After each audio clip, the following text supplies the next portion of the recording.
The Tiger tank could kill almost anything it faced from 2 kilometers away. It could also break its own gearbox just driving to the fight. Both of those things are true, and the tension between them is the whole point of what we need to talk about. If you have spent any time watching World War II content online, or playing any tank game made in the last 20 years, you have absorbed a very specific version of the Tiger and the Panther. These are the apex predators, the final bosses, the machines that made Allied tankers lose sleep and write home about how outgunned they felt. And look, that version is not entirely fictional. There is real performance data behind the legend. The problem is that performance data only tells you what the tank could do on its absolute best day, and German heavy tanks had very few best days. What they had instead were a lot of days sitting in a repair depot with a blown transmission, or stuck axle deep in soft ground with no recovery vehicle heavy enough to pull them out, or parked with empty fuel tanks, while their crews waited for a supply column that was never going to arrive. That is the part the games leave out. That is the part most YouTube breakdowns skip entirely. When you put the tactical brilliance and the mechanical fragility together into one honest picture, these tanks start looking a lot less like superweapons and a lot more like Lamborghinis sent to do the work of pickup trucks. I want to back up and explain why Germany built these things in the first place, because the origin story matters more than most people realize. When German armored units ran into the Soviet T-34 in 1941 and 1942, it was a genuine shock. The T-34 had sloped armor that bounced shells the Germans expected to punch through, and it carried a gun that could hurt German tanks at distances where German return fire was ineffective. The Panzer III and early Panzer IV, which had been perfectly adequate for the campaigns in France and Poland, were suddenly outclassed in a way that German planners had not anticipated. German designers responded the way German designers tended to respond when confronted with a problem. They went big. They wanted heavier armor, more powerful guns, and machines that could win any head-to-head engagement against whatever the Soviets or the Western Allies might field next. That logic produced the Tiger I with its famous 88mm KWK-36 gun, and the Panther with its high-velocity 75mm KWK-42 and sloped frontal plate. The thinking in some German strategic circles was that larger, more sophisticated tanks could compensate for a worsening manpower situation. Fewer machines, but each one more decisive on the battlefield. It sounds reasonable on a chalkboard in the mud and snow and chronic fuel shortages of the actual Eastern Front. It turned out to be a catastrophic misallocation of resources. Now, here is the first thing most people get wrong about German armor. The Tiger and Panther were not the backbone of anything. They were specialist vehicles produced in relatively small numbers. The real workhorses of the German armored force were the Panzer IV and the StuG III. If you count all German armored fighting vehicles, the StuG III was the most produced. If you count only tanks, the Panzer IV wins. The Tiger and Panther loom large in cultural memory because they were visually striking and rare, not because they filled German tank parks from Normandy to Kursk. The production numbers tell the story plainly. Roughly 49,000 M4 Shermans rolled off American production lines during the war. Germany managed something on the order of 6,000 Panthers total. The Tiger I was even rarer, with only about 1,347 produced across the entire war. Compare that to the roughly 10,000 StuG IIIs that German factories turned out, or the more than 8,500 Panzer IVs.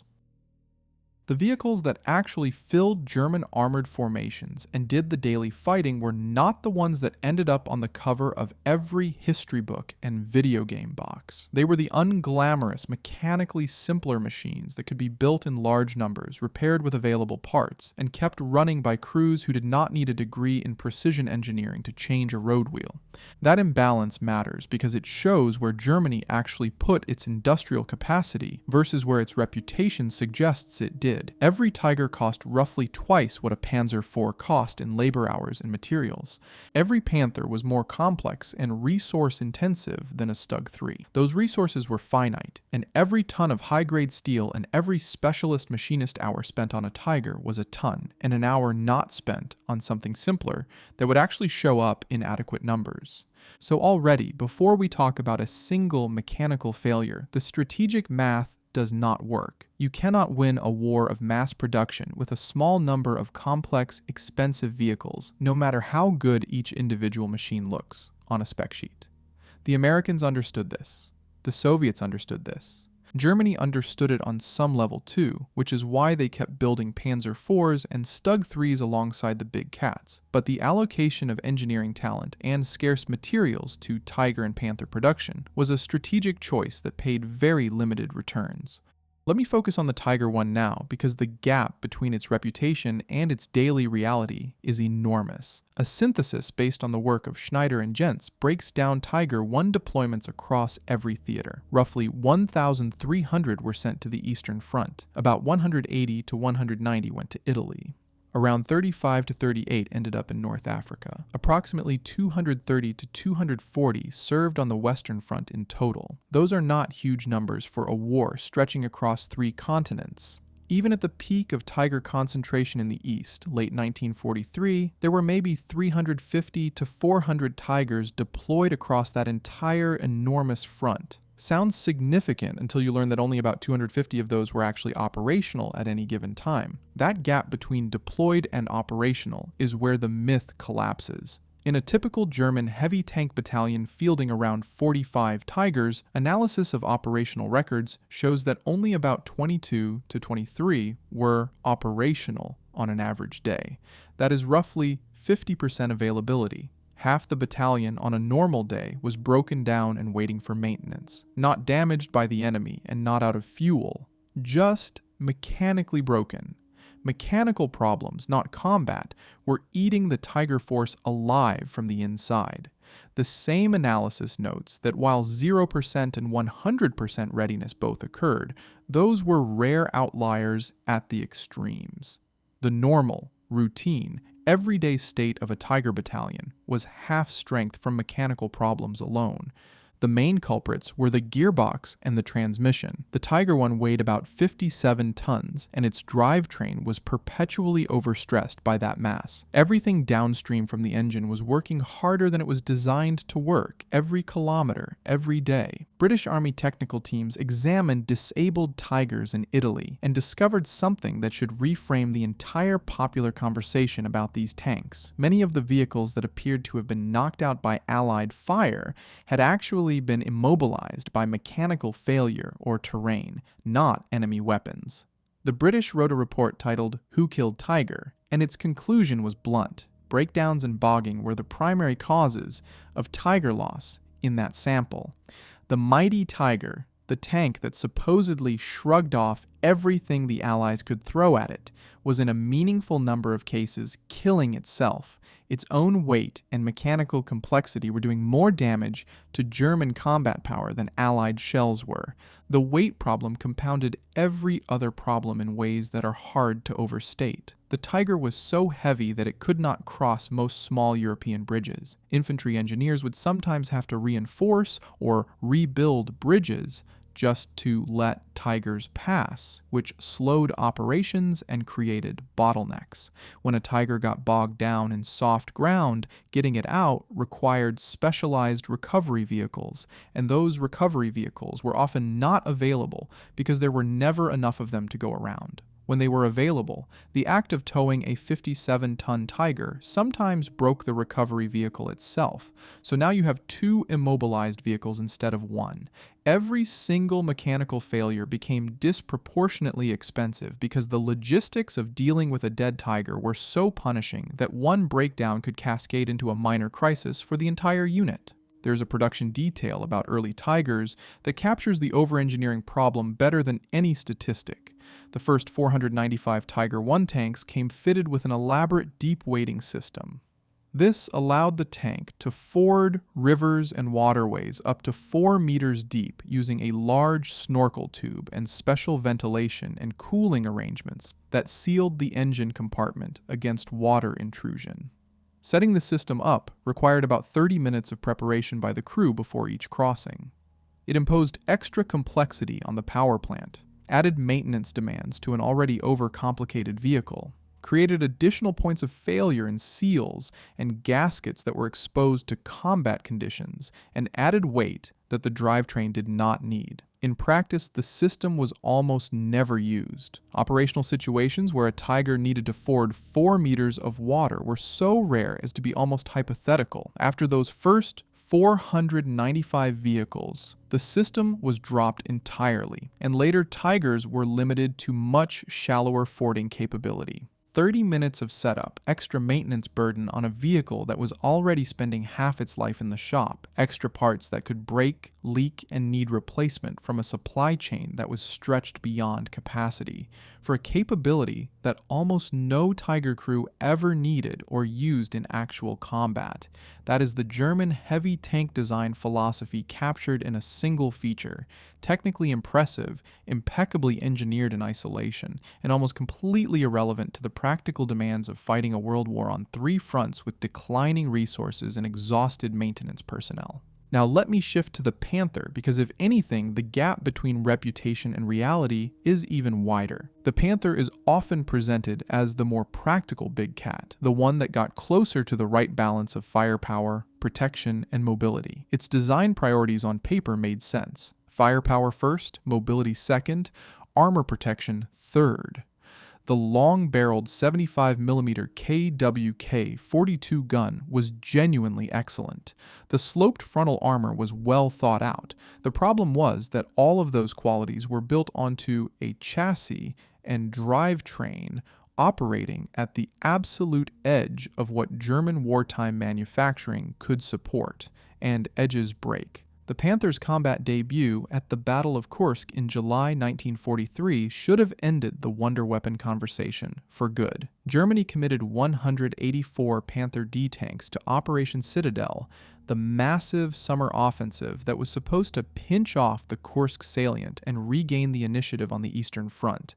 This was the Panther's moment. Fresh from the factory, deployed in strength, committed to an operation that the entire German Eastern Front strategy depended on. Within the first days, 44 were out of action from mechanical failure alone before the Soviets had anything to do with it. These were brand new tanks breaking down on their way into their first battle. Another 56 fell to mines and enemy fire. By day 3 of the operation, only 40 Panthers were still running. By day 6, that number had dropped to 10. 10 operational Panthers out of 184 deployed after less than a week of combat.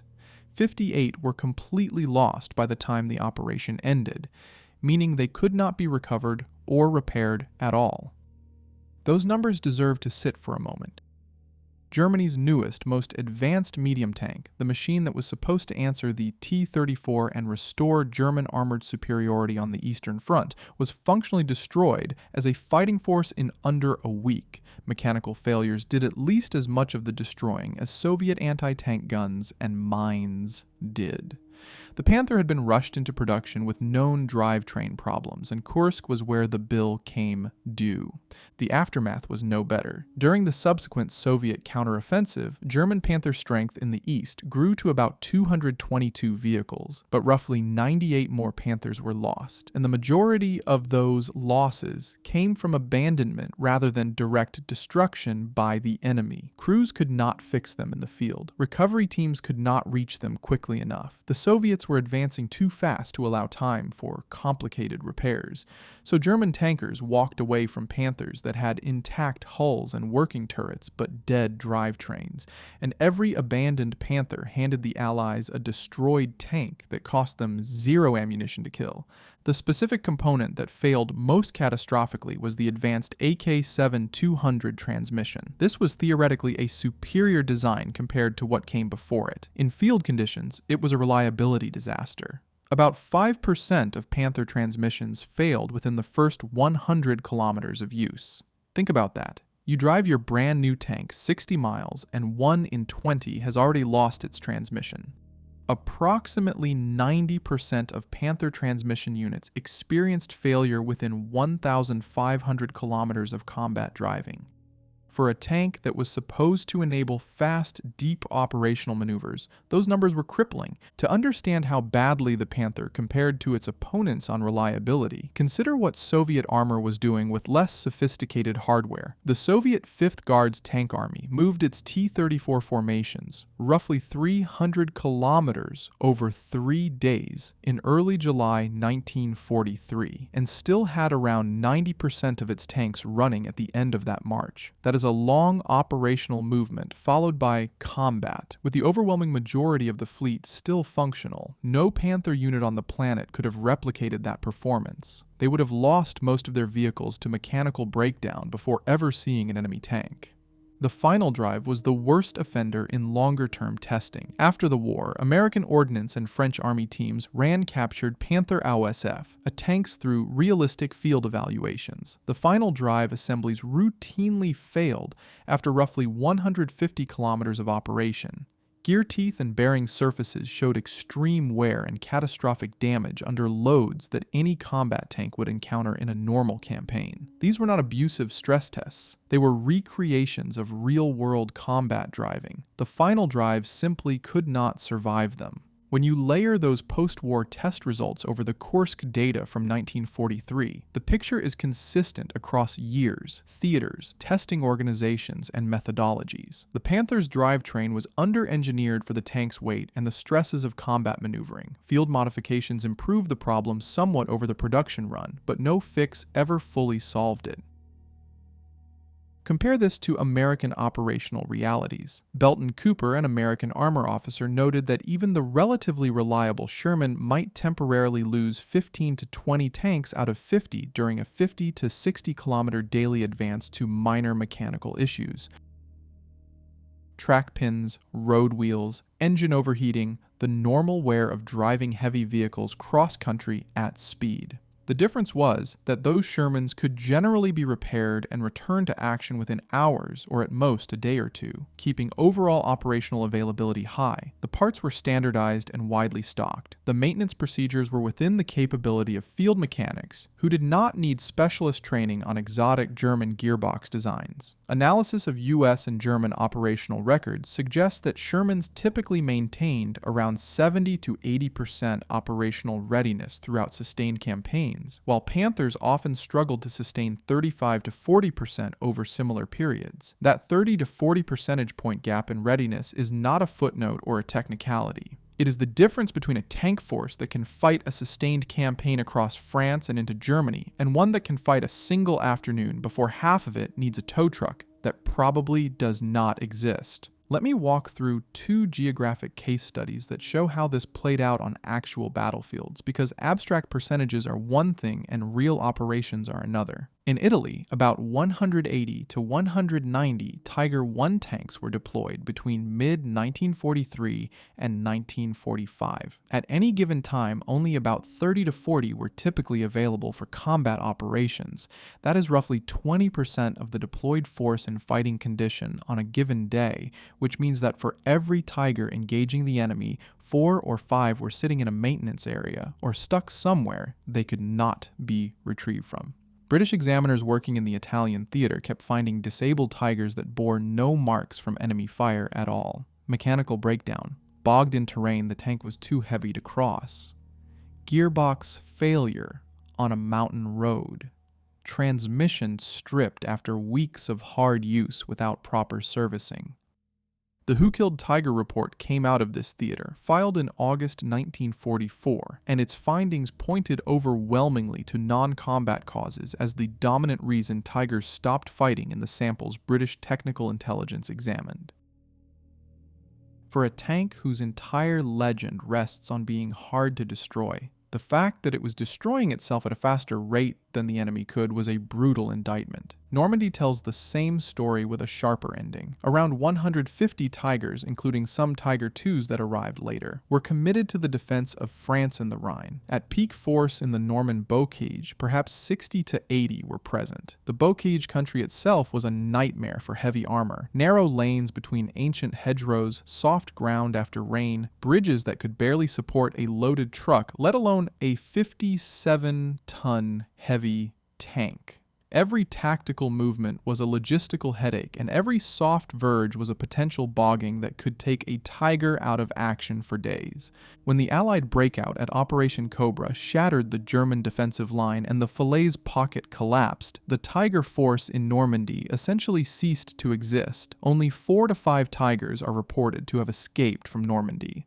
Those surviving vehicles were not triumphantly driven back to new defensive positions in Germany. They were blown up or abandoned by their own crews during the chaotic withdrawal because they could not be fueled, maintained, or transported during a retreat conducted under constant air attack. The machines that were supposed to anchor the defense of Western Europe could not even survive the retreat from one French province. Several were found by advancing Allied troops with no battle damage at all, abandoned because they ran out of fuel or through a track that no one had the time or equipment to fix. The late war Panther record follows an identical pattern on the Eastern Front. As Soviet advances accelerated and German forces were pushed steadily back across Poland and into the Reich itself, Panthers with dead drivetrains that could not be recovered were abandoned in growing numbers. The problem fed on itself. As Germany lost territory, it lost repair facilities. As it lost repair facilities, vehicles that might have been fixed in a rear area depot instead became write-offs in a ditch. In France, Panther final drives cracked and failed under the strain of muddy terrain, constant stopping and starting, and the sharp steering inputs that close-range combat maneuvering demands. A tank pivoting on one track to track a target, reversing out of a firing position, lurching forward through a shell crater. These are the normal movements of armored combat, and the Panther's final drive could not reliably survive them.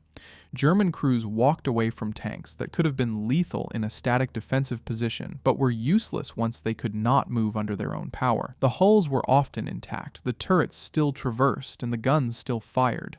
The drivetrain was dead, and in a mobile war, a tank that cannot move is a pillbox at best and scrap metal at worst. Every single one of those abandonments counted as a total loss for Germany, and a free kill for the Allies, achieved without expending a single round of ammunition.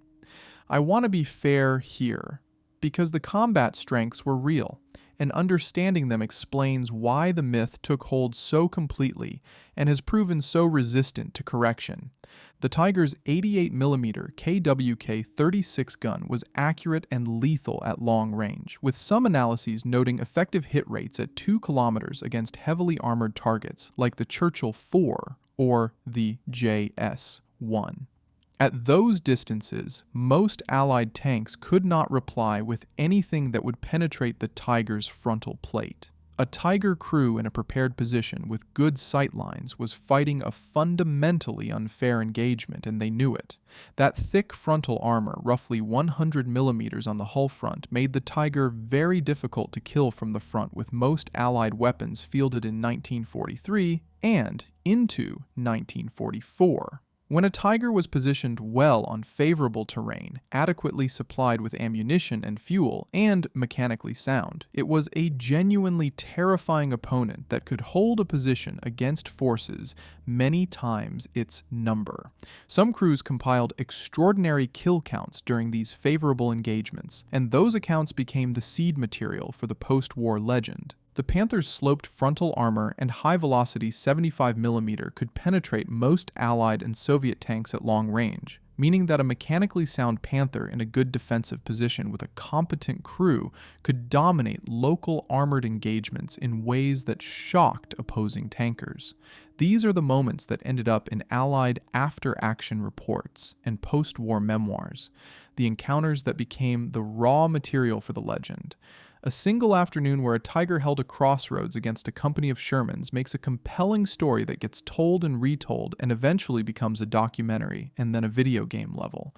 The 3 weeks that Tiger spent in a repair bay before that afternoon, or the fact that 2 other Tigers in the same battalion were cannibalized for parts that morning, does not make for exciting television. The victories got remembered and amplified across decades of retelling. The breakdowns got mentioned in passing and forgotten. There is also a doctrinal point here that changes the entire framing of the conversation, and that almost every YouTube tank comparison misses completely. In World World War II, tanks were not primarily designed to fight other tanks. Their main purpose across every major army's doctrine was exploitation, breakthrough support, and deep raids into enemy rear areas. German, Soviet, British, and American military thinkers all envisioned medium tanks as the backbone of armored maneuver, with heavy tanks or assault guns used more selectively in support roles. When YouTube channels stage one-on-one duels between a perfectly functioning Tiger and an isolated Sherman and declare the Tiger the winner, they are testing a scenario that rarely happened in actual combat, and that no military planner of the era would have considered the primary measure of a tank's value. They also quietly grant the Tiger a gift it almost never received in real life: perfect mechanical function with a full fuel load and a stocked ammunition rack. Start that same duel with the Tiger throwing a transmission warning, or with its fuel gauge showing a quarter tank because the supply column got hit by fighter bombers yesterday, and the outcome looks very different. What actually decides armored campaigns is not who wins a hypothetical fair fight. It is march reliability, maintainability, and fleet availability over weeks and months of sustained combat operations. On every single one of those measures, the Tiger and Panther were badly outclassed by machines they supposedly outperformed in direct engagements. This is where the doctrinal contradiction becomes impossible to ignore. German military thinking before and during the war was built around Bewegungskrieg, maneuver warfare that exploited breakthroughs with fast combined arms penetrations deep into enemy territory. That entire approach to fighting depended on three things: vehicles that could move long distances reliably, formations that could sustain operational tempo over days and weeks without pausing to rebuild themselves, and a logistics tail that could keep the advancing force fed and fueled during rapid operations.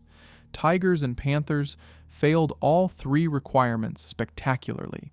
They consumed far more fuel per kilometer than Panzer IVs or StuGs 3s in an army that was already desperately short of fuel by 1943, and hemorrhaging it faster every month after that. A single Tiger I burned through fuel at a rate that would have kept 2 or 3 Panzer IVs running for the same distance. When fuel had to be trucked hundreds of kilometers from railheads to the front, every liter wasted on an inefficient engine was a liter that did not reach something else. They needed more frequent and more complex maintenance from specialist crews who were themselves in short supply, because the Wehrmacht could not train enough heavy vehicle mechanics to keep up with the demand. They were nearly impossible to recover when they broke down because standard recovery half-tracks could not move them, and dedicated heavy recovery vehicles were rare and themselves prone to breaking under the strain.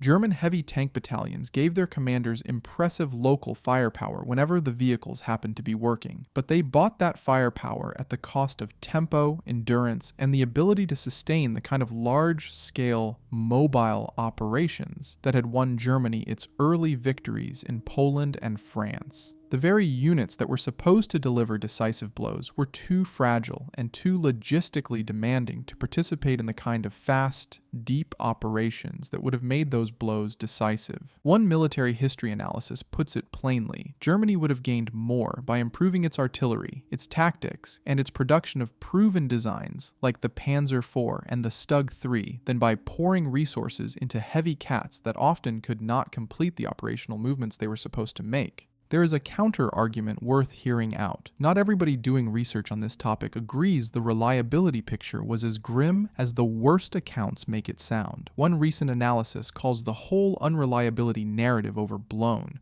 pointing to U.S. Foreign Equipment Reports FE 314 and FE 446. Those controlled tests on captured Tiger, Panther, Panzer IV, and Ferdinand vehicles recorded mean engine overhaul intervals of 75 to 200 engine hours and drivetrain failure rates that were comparable to, or in some cases better than, certain Allied vehicles under the same test conditions. War diary entries, compiled by researchers like Jentz and Doyle, do show days where Panzer units, including those fielding heavy tanks, reported 60 to 80% readiness, which does not match the image of a permanently crippled force. That is a legitimate complication. The catch is that sample sizes in those controlled tests were small, and laboratory testing conditions are nothing like what tanks endured at the front. A controlled evaluation on flat ground with fresh parts and competent mechanics is a different universe from 6 weeks of combat driving through Russian mud with an exhausted crew and a depot that ran out of spare final drive assemblies 2 weeks ago. Even this more charitable reading of the evidence does not erase the Kursk data, does not explain away the 150-kilometer final drive lifespan found in French and American testing, does not resolve the Tiger gearbox problems documented in Italy, and does not change the chronic 50% readiness rates for Tiger battalions across the war. It adds some complexity to the picture, but it does not rescue these tanks from the charge of being overrated relative to their modern reputation. When you put the war diary data, the captured vehicle tests, and the broader historian syntheses together, the honest picture looks like this. Tiger and Panther were dangerous and sometimes dominant in tactical engagements. Their mechanical fragility, maintenance demands, and recovery problems meant that at any given time, a large fraction of the fleet was inoperable. For Tiger battalions, roughly half on a normal day. For early Panther units, often worse than that.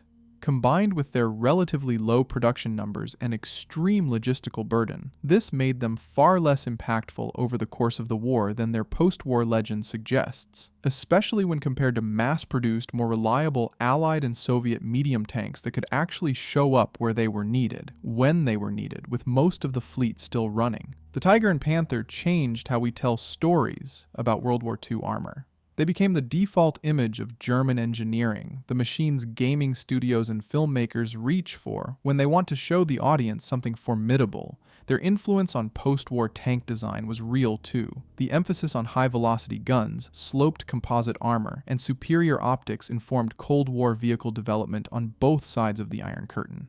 What they did not prove is that complexity wins wars.